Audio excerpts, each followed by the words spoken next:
नमस्कार, मैं हूं कृष्णा सिंह और आप देख रहे हैं गुनाह।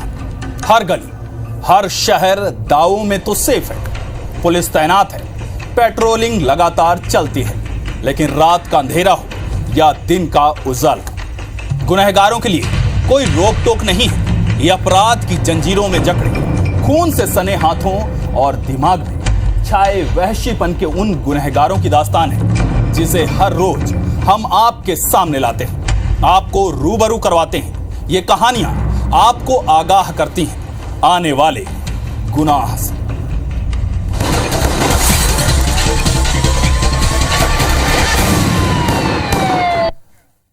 मध्य प्रदेश में दुष्कर्म के मामले लगातार बढ़ते जा रहे हैं। ताजा मामला ग्वालियर से सामने आया है, जहां एक युवती को उसका दोस्त होटल ले गया और फिर वो हुआ जो सुन किसी को भी दोस्ती पर से भरोसा उठ जाए।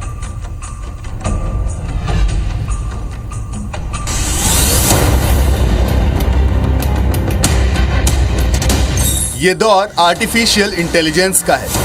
ये दौर तेजी से विकसित होते टेक्नोलॉजी का है। तेजी से तब्दील होते इस आधुनिक दौर में सोशल मीडिया आज हर किसी की जरूरत बन गया है। सोशल मीडिया आज हर वर्ग के लोगों का हर काम आसान कर रहा है। वहीं ये दूर बैठे लोगों को भी आपस में जोड़ रहा है। सोशल मीडिया एक और जहां लोगों को एक दूसरे को जानने का मौका दे रहा, वहीं यही सोशल मीडिया अब लोगों को झांसा देने और उनके साथ धोखाधड़ी करने का बड़ा हथियार भी बन रहा है। ऐसा ही एक मामला सामने आया है ग्वालियर से, जहां एक युवती को सोशल मीडिया पर एक लड़के की फॉलो रिक्वेस्ट आती है। रिक्वेस्ट ऐड करने के बाद दोनों में बातें शुरू हो जाती हैं और धीरे धीरे जान पहचान दोस्ती में बदल जाती है। सोशल मीडिया पर युवती से हुई दोस्ती के बाद लड़के की नीयत बदल जाती है और फिर लड़का युवती को अपने झांसे में लेने और उसके साथ घिनौनी वारदात को अंजाम देने का प्लान बनाता है। अपने प्लान के तहत युवती को मिलने के लिए बुलाता है। एक व्यक्ति से इंस्टाग्राम के माध्यम से दोस्ती हुई। दोस्ती के दौरान उनकी बातचीत होने लगी मोबाइल फ़ोन के माध्यम से, और दिनांक 24 जनवरी को युवक के और की बातचीत के दौरान इन्होंने महाराज बाड़े पे मिलने के लिए बुलाया। वहीं पे इनकी मुलाकात हुई। लड़के की नीयत से अनजान लड़की उससे मिलने पहुंच जाती है। फिर मौका पाकर लड़का उसे कोचिंग के बहाने अपने साथ एक होटल पर ले जाता है। होटल पर ले जाने के बाद लड़का उस युवती के साथ छेड़छाड़ करने लगता है और फिर डरा धमका कर उसके साथ रेप जैसी घिनौनी वारदात को अंजाम देता है। कोचिंग सेंटर या अच्छी कोचिंग का बहाना बना करके एक HR होटल करके है, वहाँ पे वो युवती को लेके गया था, जहाँ पे उसने उसके साथ बलात्कार किया था। 24 जनवरी 2025 को हुई इस वारदात के बाद पीड़ित लड़की बेहद डर जाती है। उसके साथ हुई इस भयानक हरकत से वो इतनी सहम जाती है, परिजनों को इसकी जानकारी तक नहीं देती। लेकिन पीड़िता को सहमा हुआ देख परिजन पुलिस को इस मामले की शिकायत करते हैं। पुलिस भी इस पूरे मामले को गंभीरता से लेती है और आरोपी सत्येंद्र को गिरफ्तार कर लेती है। पुलिस ने पीड़िता की रिपोर्ट पर मामला पंजीबद्ध कर लिया है। सर, आरोपी गिरफ्तार? आरोपी की हमने तलाश की है और अभी आरोपी को हमने हिरासत में लिया है, उसकी पूछताछ करें। सोशल मीडिया पर दोस्ती कर रेप की वारदात को अंजाम देने के आरोप में शख्स तो आज सलाखों के पीछे चला गया है, लेकिन इस तरह की वारदात बदलते दौर में कई सवाल खड़े करते हैं, जिसका जवाब फिलहाल शायद किसी के पास नहीं है। महेंद्र सिंह कुशवाहा, IBC 24, ग्वालियर। संस्कारधानी जबलपुर के टिमरी गांव में हुए सामूहिक हत्याकांड मामले में पुलिस ने सभी 9 आरोपियों को पूछताछ के बाद जेल भेज दिया है। इस पूछताछ में पुलिस को कई अहम जानकारी हाथ लगी है। पूछताछ के दौरान अब एक और आरोपी का भी नाम सामने आया है, जिसकी तलाश में पुलिस की टीम जुट गई है। मामले की जांच करते हुए पुलिस अब उन लोगों की डिटेल भी खंगाल रही है जिन लोगों ने वारदात के बाद आरोपियों को भगाने में मदद की थी। साथ ही घटना वाले दिन एक आरोपी के मोबाइल वॉलेट में भी पैसे भी डाले गए थे, जिसकी जांच भी पुलिस की टीम कर रही है। वहीं पुलिस की कार्रवाई से नाखुश परिजनों ने CM मोहन यादव से गुहार लगाई है। मृतक के परिजनों का कहना है कि इस पूरे मामले को फास्ट ट्रैक कोर्ट में चलाया जाना चाहिए और आरोपियों को फांसी की सजा देनी चाहिए। इतना ही नहीं, मृतक ने प्रशासन से गुहार लगाई है। मृतक के परिजनों ने प्रशासन से गुहार लगाई है कि CM ने 2-2 लाख रुपए की आर्थिक सहायता घोषणा की थी, उसे बढ़ाकर 20-20 लाख रुपए की जानी चाहिए। बता दें कि 27 जनवरी को नूनसुर पुलिस चौकी क्षेत्र में आने वाले टिमरी गांव में आपसी रंजिश के चलते एक पक्ष ने दूसरे पक्ष के 4 लोगों की बड़ी बेरहमी से हत्या कर दी थी। उसको हम फांसी चाहते हैं लोगों से, और मेरे बच्चों को बहुओं को सहायता चाहिए राशि में। जो राशि जो 1000 रुपया की लाख की गई हो, 20-20 लाख की कम से कम राशि दी जाए। हम यही मांग करते हैं कि उनको फास्ट ट्रैक करके जो सज़ा दी जाती है, सज़ा की वो फांसी की सज़ा दी जाए जल्द से जल्द। कोई छूटना तो चाहिए नहीं। बच्चे हमारे भी बहुत छोटे छोटे हैं।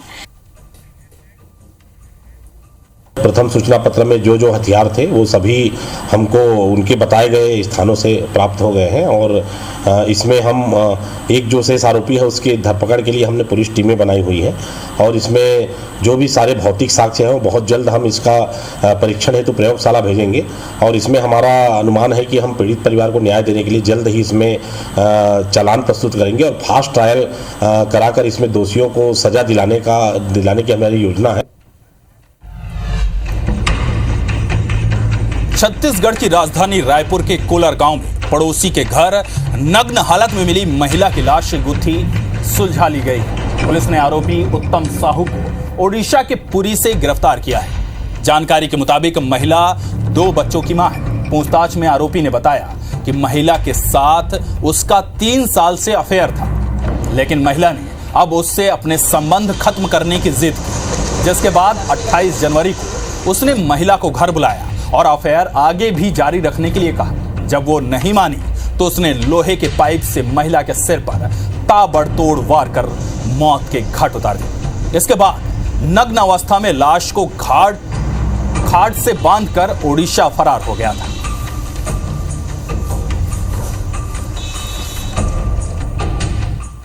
जो साइबर यूनिट और लेकर और थाना की टीम को लेकर, और इसमें जब आरोपी की पतासाजी की गई तो वो पता चला कि वो पुरी में छुपा हुआ है। इस आधार पर एक विशेष टीम भेजकर पुरी से उसे गिरफ्तार करके आज लाया गया, जिसे माननीय न्यायालय के समक्ष प्रस्तुत किया जाएगा, और इसमें आईपीसी की धारा 103(1) के तहत अपराध पंजीबद्ध किया गया है। अग्रिम कार्रवाई की जा रही है। कटनी में 30 जनवरी को हुए माधवनगर के व्यापारी राकेश मुटवानी पर जानलेवा हमले और लूट पर पुलिस को बड़ी कामयाबी मिली है। वारदात को अंजाम देने वाले 7 आरोपियों में से 3 आरोपी पुलिस की गिरफ्त में हैं, वहीं 4 आरोपी अभी भी फरार चल रहे हैं। हमले के बाद 31 जनवरी को माधवनगर के निवासी और व्यापारी काम बंद कर धरने पर बैठ गए थे, और मुड़वारा विधायक संदीप जायसवाल ने प्रशासन को कड़ी चेतावनी दी थी। गिरफ्तार किए गए आरोपियों में शाहबाज खान, अरमान द्विवेदी और केतु रजक शामिल हैं। 4 आरोपियों की तलाश भी जारी है। उसमें अभी हमने एक और आरोपी को गिरफ्तार किया है, शहबाज खान को गिरफ्तार करने में हमको सफलता मिली, और अन्य आरोपियों की भी तलाशी की जा रही है और जल्दी उनको भी गिरफ्तार किया जाएगा। ये जो हमने आरोपी पकड़ा है शहबाज, इसके ऊपर जो है जवार चौकी थाना माधवनगर से भी 5000 का इनाम था। अन्य जो शेष आरोपी बचे हुए हैं उनको पकड़ने में सफलता प्राप्त कर लेंगे। टीकमगढ़ के मिनौरा गांव में जमीनी विवाद को लेकर एक महिला को कुएं में फेंक दिया गया। मंगलवार की दोपहर महिला अपने पति के साथ खेत पर तार फेंसिंग लगा रही थी। इसी दौरान परिवार के लोग वहां पहुंचे और 4 महिलाओं ने मिलकर शीला अहिरवार को कुएं में फेंक दिया। जानकारी के मुताबिक जमीन का विवाद बेहद पुराना है। मिनौरा निवासी जयराम अहिरवार अपनी पत्नी शीला के साथ जब खेत में तार फेंसिंग कर रहे थे, तभी उसका छोटा भाई हरदयाल और उसके परिवार की महिलाएं वहां पहुंच गई और तार फेंसिंग का विरोध कर गाली गलौज शुरू कर दिया। जब उन्हें रोका गया तो मारपीट शुरू हो गई। इस दौरान महिलाओं ने शीला को कुएं में फेंक दिया, जिसके बाद जैसे तैसे महिला को बाहर निकाला गया और उसे इलाज के लिए जिला अस्पताल में भर्ती कराया गया। कोतवाली थाना पुलिस ने महिला के बयान दर्ज कर लिए हैं। केस दर्ज होने के बाद जांच शुरू कर दी गई है। आरोपियों की गिरफ्तारी भी जल्द की जाएगी। क्या घटना घटी? सुबह में 4 जनन ने गिरा था। अति तो वो 4 जनन ने पटकू हैं तो 5-6 जन। अच्छा, किस बात को लेकर विवाद हुआ था? जमीन के जाली लगाए थे तो गड्ढा पूर रही थी। फेंसिंग को लेकर है? हाँ, फेंसिंग को, जमीन की फेंसिंग।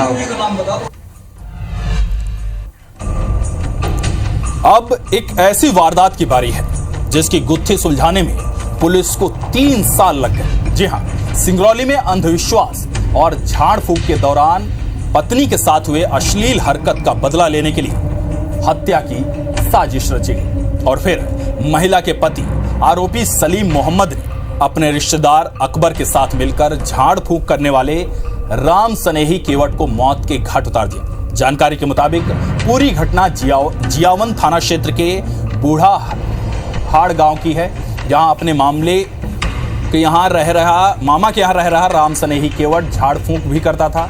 तभी उसकी पहचान राजेशा बेगम से हुई। महिला झाड़ फूंक करवाती थी, लेकिन राम सनेही अकेलेपन का फायदा उठाकर उसके साथ अश्लील हरकत करता था, जो उसके पति को नागवारा गुजरा। अकेले का फायदा उठाकर महिला से संबंध बनाने की नियत से वो अश्लील हरकत किया करता था। तभी उसका पति ये देख बैठा और उसने 29 दिसंबर 2022 को रिश्तेदार अकबर खान को बुलाकर राम सनेही केवट की गला दबाकर हत्या कर दी और फरार हो गए। सूचना पर पुलिस ने संदेही सलीम मोहम्मद से पूछताछ की, लेकिन वो 2022 की पूछताछ के दौरान अपना जुर्म कबूल नहीं किया उसने।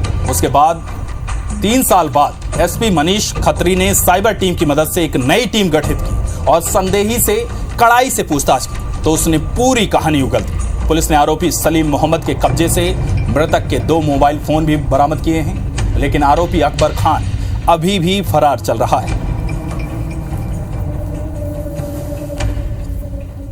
आरोपी सलीम से पूछताछ में उससे मृतक के दोनों मोबाइल फोन जब्त किए गए हैं। प्रकरण में जो अन्य आरोपी अकबर है, इसकी तलाश की जा रही है। टीम ने जो उत्कृष्ट कार्य किया है, इसलिए एसडीओपी को प्रशंसा पत्र और टीम को 10,000 रुपए के नगद इनाम से पुरस्कृत किया जाए। अब वक्त सागर में हुई दुष्कर्म की वारदात के अपडेट। शासकीय गर्ल्स कॉलेज की छात्रा का पर्सनल डेटा निकालकर जिस कंप्यूटर ऑपरेटर ने दुष्कर्म की घटना को अंजाम दिया था, उसे शासकीय गर्ल्स कॉलेज से निलंबित कर दिया गया है। बीते दिन IBC 24 ने इस खबर को प्रमुखता से दिखाया था, जिसके बाद आरोपी अपूर्व दुबे को निष्कासित कर दिया गया है। आरोपी अपूर्व दुबे शासकीय गर्ल्स कॉलेज में कंप्यूटर ऑपरेटर के पद पर कार्यरत था। उसने ख्याति होटल के संचालक के साथ मिलकर इस वारदात को अंजाम दिया था। ये संभाग का एक प्रतिष्ठित कन्या महाविद्यालय है और कन्याओं की सुरक्षा करना, मेरी बेटियां हैं कन्याएं, उनकी सुरक्षा करना मेरे संरक्षक के तौर पर एक महती जिम्मेदारी बनती है। तो इस प्रकार के कोई भी कृत्य यदि होते हैं तो उनके कतई वो बर्दाश्त के बाहर होंगे। एक व्यक्ति है जो उसको ब्लैकमेल कर रहा है और ब्लैकमेल करते हुए उसके साथ में सेक्सुअल असॉल्ट किया है और उसकी मजबूरी का फ़ायदा उठा करके उसके साथ गलत कृत्य किया है। तो पीड़िता की रिपोर्ट पर थाना में FIR दर्ज की गई है और मामले को विवेचना में लिया गया है। इंदौर पुलिस ने नकली नोट छापने वाले और खपाने वाले गिरोह का पर्दाफाश किया है। पुलिस ने गिरोह के 6 आरोपियों को गिरफ्तार किया है।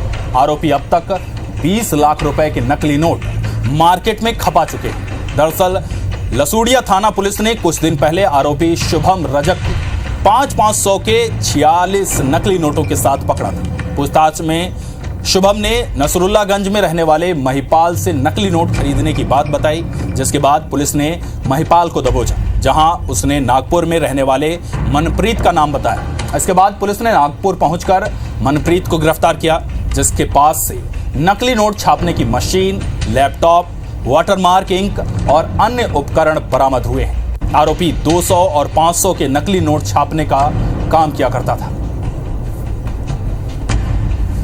इसमें कुल अभी जो हमको पहले आरोपी से मिले थे उसके पास 46 नोट मिले थे और टोटल 20 लाख रुपए के आसपास के नोट का सर्कुलेशन की हमें इन्वेस्टिगेशन में जानकारी मिली है।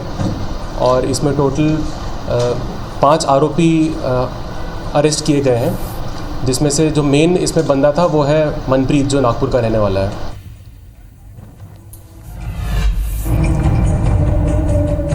फेक नोट के बारे में तो आपने जान लिया, अब बारी है फेक कैंडिडेट्स की। जी हाँ, एक तो भर्ती परीक्षाएं होती नहीं हैं, होती हैं तो कभी पेपर लीक हो जाता है, तो कभी परीक्षा ही रद्द हो जाती है। लेकिन अब एक ऐसा केस सामने आया है जिसमें पेपर तो लीक नहीं हुआ, बल्कि एग्जाम में मुन्ना भाइयों को की एंट्री हो गई है। कौन है ये मुन्ना भाई और क्या है पूरा केस, इस रिपोर्ट से समझिए।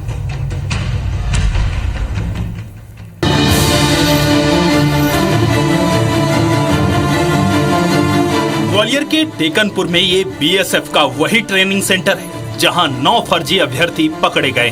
दस्तावेजों और बायोमेट्रिक जांच में ये फर्जीवाड़ा पकड़ में आया है। एसएससी यानी स्टाफ सिलेक्शन कमीशन की ओर से केंद्रीय अर्धसैनिक बलों में आरक्षक भर्ती के लिए कराई गई ऑनलाइन परीक्षा में बड़े स्तर पर फर्जीवाड़ा पकड़ा गया है। साल 2024 में हुई ऑनलाइन लिखित परीक्षा में छत्तीसगढ़ के सॉल्वर यानी मुन्ना भाई बैठाए गए, जिनके दम पर मध्य प्रदेश, उत्तर प्रदेश और राजस्थान अभ्यर्थियों ने परीक्षा पास कर ली। जब ये अभ्यर्थी 21 से 25 जनवरी के बीच बीएसएफ की अकादमी में ट्रेनिंग लेने पहुंचे तो दस्तावेज और बायोमेट्रिक जांच में फर्जीवाड़ा पकड़ा गया, जिसके बाद बीएसएफ की शिकायत पर बिलौवा थाने में फर्जीवाड़े का मामला दर्ज हो गया। अब आरोपियों को कोर्ट में पेश करने के बाद पुलिस रिमांड मांगेगी। जो एफआईआर दर्ज हुई है, इनकी गिरफ्तारी की जा रही है। इनको रिमांड पर लिया जाएगा। रिमांड के बाद फिर इसमें एसआईटी कॉन्स्टिट्यूट करके विस्तृत इन्वेस्टिगेशन होगी और पूरा ये पता किया जाएगा कि 9 व्यक्ति यहाँ पर अपने आप को प्रस्तुत किए हैं, ये किन का प्रतिरूपण कर रहे थे, वास्तविक कैंडिडेट कौन थे जिन्होंने परीक्षा दी और ये किस कैंडिडेट के बिहाफ पे यहाँ पे उपस्थित हुए हैं। अब पूरा मामला समझते हैं कि आखिर ये मुन्ना भाई पकड़े कैसे गए। पकड़े गए अभ्यर्थियों ने पूछताछ में बताया कि आवेदन से पहले दलाल के जरिए सॉल्वर गैंग से संपर्क हुआ। आधा पैसा पहले और आधा पैसा पास होने के बाद देने की डील हुई।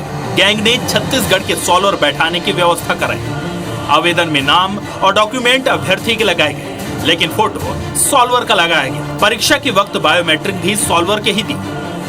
परीक्षा पास होने के बाद 21 से 25 जनवरी के बीच वेरिफिकेशन हुआ। दस्तावेज बायोमेट्रिक परीक्षण में फर्जीवाड़े का खुलासा हो गया। 2 अभ्यर्थी और एक सॉल्वर का नाम संदीप ही है, लेकिन इनके एड्रेस अलग अलग हैं। दस्तावेजों में छत्तीसगढ़ का पता लिखा है। पुलिस को आशंका है कि ये सभी सॉल्वर एक ही गैंग के हो सकते हैं। इतना ही नहीं, इसकी भी पूरी संभावना है कि एड्रेस भी फर्जी हो सकते हैं। अब देखना होगा कि ग्वालियर पुलिस कब तक छत्तीसगढ़ के इन मुन्ना भाइयों तक पहुंच पाती है। नासिर गौरी, IBC 24, ग्वालियर। गुनाह में सिर्फ इतना ही। यहां रुकेंगे एक छोटे से ब्रेक के लिए। ब्रेक के उस पार कुछ और खबरों पर नजर डालेंगे।